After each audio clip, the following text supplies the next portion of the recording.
Magandang umaga sa magandang si Jayla. This video is captured matagal-tagal na. Nung nasa bahay kami ni nanay. Lola ko, lola ni Jayla, dianan ko. Siyempre nanay ni Papa. So ayan, watching TV, kaso ang makulit, inahawakan niya yung TV. Kakapagawin lang ni nanay. Nasira kasi ang backlight, kaya kakapagawa lang. Tapos itong si Jayla naman, super kulit. Kapit ng kapit, tuktok ng tuktok sa TV. Oh, yung TV namin, ganun din. Tuktok din siya ng tuktok. Hello, Barbie. Naku talaga, natakot ako dito. Ay! Kasi sumigaw siya ng, Mama! Pero hindi man pala siya nakalmit. Hindi siya nakalmot. Natakot lang siya. Kaya, alam nyo, takot ako pag nandyan ako sa kabilang bahay. Takot ako na maiwan niyang mag-isa kasi may pusa doon. Dati isa, ngayon 3 na. Eh, syempre, matatanda na ang nandun. Eh, gustong may pusa, pero talagang hindi siya safe sa baby, katulad ni Jayla. Walang ginawa ko, habulin yung pusa. Paluin ang paluin. Tanyo yung pusa, takot na takot.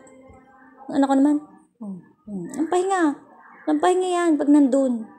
Kaya pag may sakit si nanay, hindi ko talaga madala si Jayla. Kawawa ang may sakit.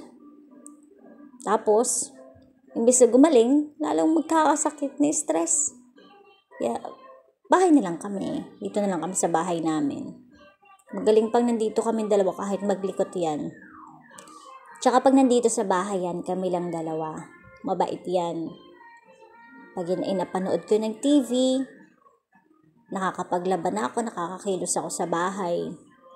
Yun nga lang, talagang nadating sa bata yung ligalig, hindi maiwasan yan.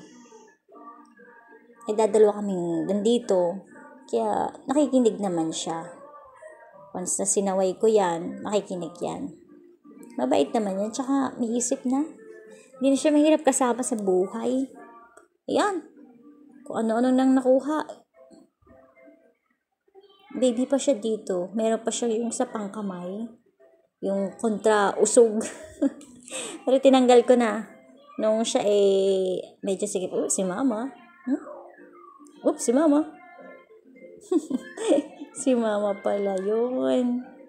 Sorry. Oops. There's a bird up. Tinuro ko sa kanya yung bird ton. Kaya inano ko yung camera. Where are you going ba? Batang makulit. Cute-cute mo talaga. Hindi ko na inano yung audio niyan kasi kulit naman yan. Huso. That's all for today.